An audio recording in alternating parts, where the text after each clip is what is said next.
Before I announce the second awardee of the night, I'd also like to draw attention to, in addition to all the wonderful, generous people who brought tables and seats and ads for this dinner, we have three sponsors, and there are banners in the hall representing Liona International, and our sincere thanks to International President Terry O'Sullivan, Blue Cross Blue Shield of Massachusetts, and the Heat and Frost Insulators of Boston, who have one of the coolest logos I have ever seen. Is that a roasted salamander?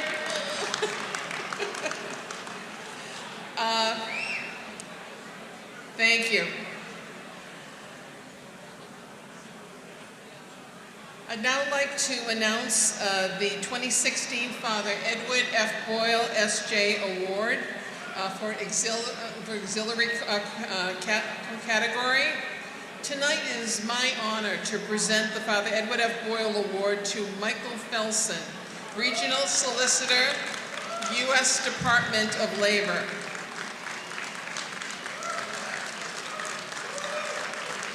Michael is a highly effective leader in a highly respected regional office of the Department of Labor.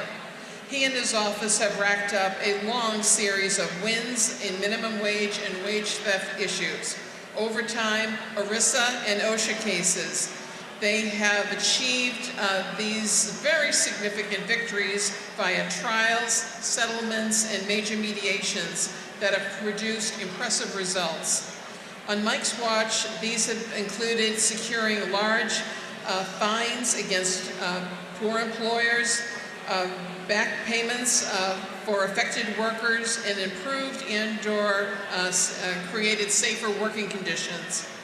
While labor law is often viewed as union management collective bargaining, his office is the other side of labor law, upholding the federal laws protecting all workers, both union and unorganized. For the almost 90% of U.S. workers, state and federal law is their only protection. Mike's exemplary work stems from his deep passion, ingenuity, and innovation, coupled with his meticulous attention to the law. That is true of both his current work and of his personal history. He is the son of two Nazi-era refugees to the United States.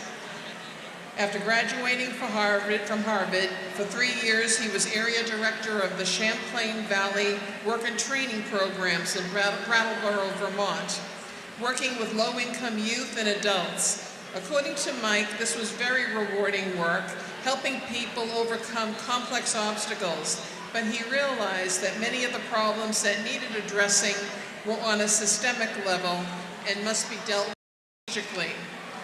He therefore gravitated to labor law, studying at Northeastern, and almost took a job with the NLRB when he was offered a clerkship with Justice Paul Liakos.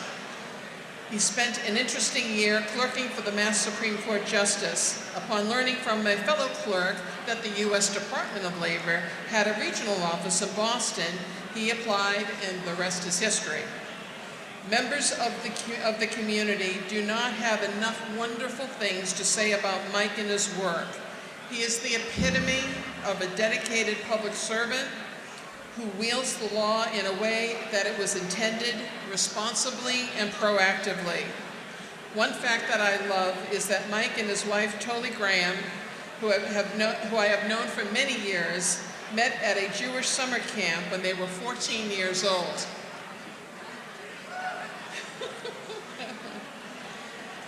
Mike is an incredibly special guy. The Labor Guild is so proud to honor Michael Felsen with the 2016 Boyle Award for excellence in labor management relations, exemplifying integrity, compassion, professional competence in all his efforts to provide, protect, and enhance the health, financial security, and retirement of hardworking people and their families. Michael, could you come up and accept your award?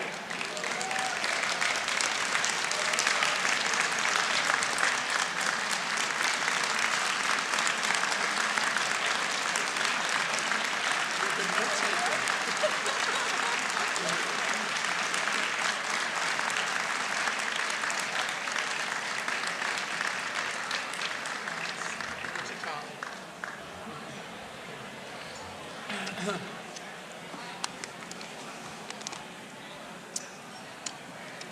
Thank you, Allison, and thank you, Labor Guild, for this honor, which is especially cherished because it's named for the beloved Father Boyle. And although I didn't really get to know him, although I wish I had, my wife, Tali, Mascosh's Labor and Environment Coordinator and a proud member of the Steelworkers, met him when she was taking courses at the Guild and was working as an electronics tech at GE. That was well over 30 years ago, but each time he saw her, even decades later, Father Boyle was always warm and gracious, and he always remembered her name. So, the Boyle Award, I gratefully and humbly accept it and appreciate it personally. But to me, it says a lot more. I see it as a recognition of the critical role that government, in this case, the U.S. Department of Labor, plays in protecting workers' rights, while at the same time leveling the playing field for employers who take the high road, treat their workers with dignity, and comply with their responsibilities to them. That mission to advance workers' rights and to recognize their dignity is why I began my career with the Labor Department almost 4 decades ago, and why I'm still there today. I see this award as a well-deserved recognition also of the hard work and commitment of every member of the staff of the Boston Regional Solicitor's Office that I've had the privilege of leading for the past 7.5 years, and some of whom are here tonight.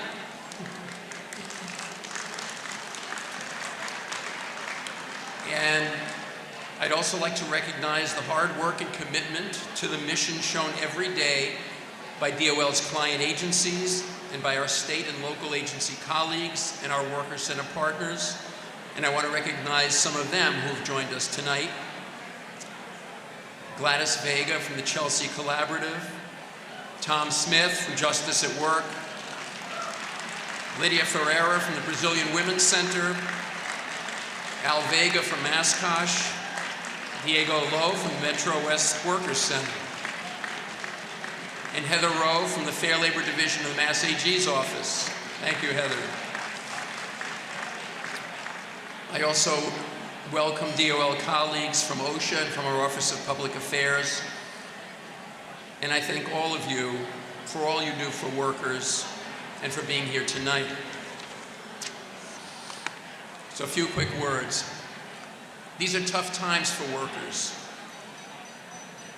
The traditional employee-employer relationship is fracturing as more businesses use temp workers and subcontractors to staff their production operations, driving down pay and benefits.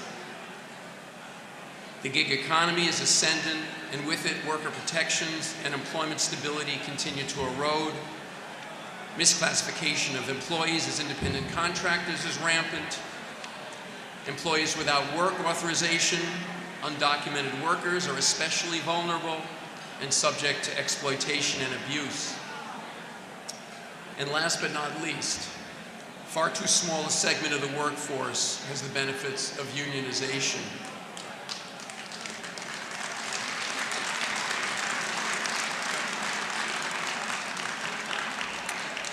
So my office and others around the country have been trying to tackle at least some of these problems. I'm proud of the collaborative work we've done with our partners to make sure that workers, and especially our most vulnerable workers, are treated as the law requires and with the respect they deserve. So I want to tell you just a very quick story, one of many. Story time. Our wage and hour office got a call a few years ago from a worker at an animal hides processing plant in Chelsea telling us that the workers weren't being paid properly. A wage and hour investigator went to the plant, interviewed the workers, looked at the time and payroll records, and everything checked out. But that's only because 13 other Spanish-speaking workers from El Salvador, who were undocumented, had been whisked away to a remote location so they couldn't speak with the investigator. Fortunately, the worker who had called the first time called wage and hour again and suggested they come back unannounced, which they did. They found the undocumented, off-the-books workers there and they interviewed them. And what they heard was a harrowing tale of gross underpayment and abuse. Within a few days, those workers were all fired. So to cut to the chase, we, the Department of Labor, sued the company and resolved the case, with the company paying these undocumented workers the minimum wage and overtime and an equal amount in liquidated damages, plus additional damages, $10,000 each, on account of their having been fired.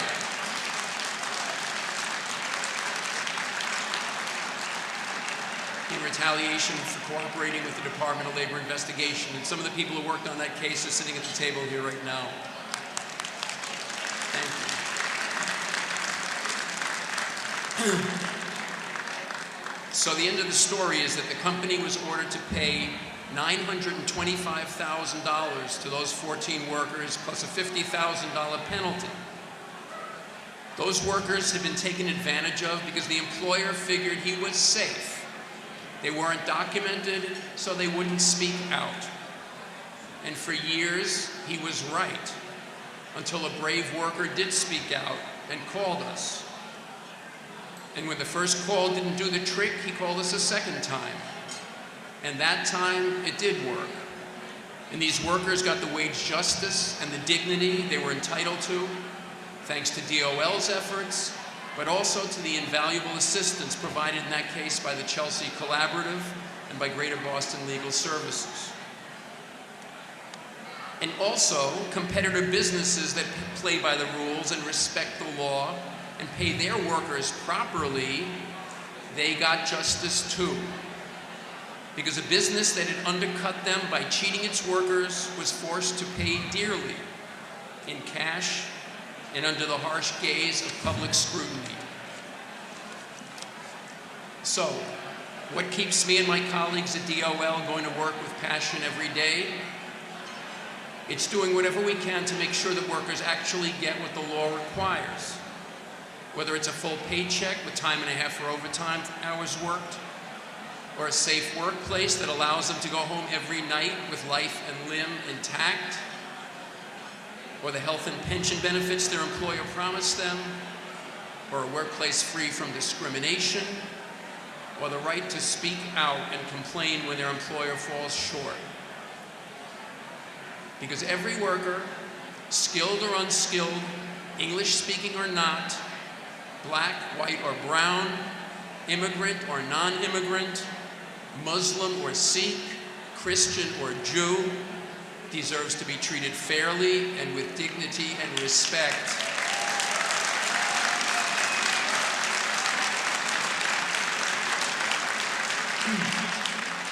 I think the senator and I and many others in this room agree with that.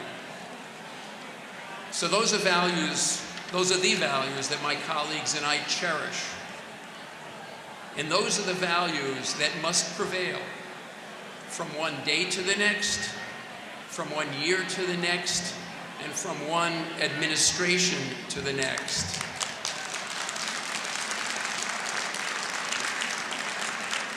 And in that spirit, I gratefully accept the Boyle Award. Thank you all.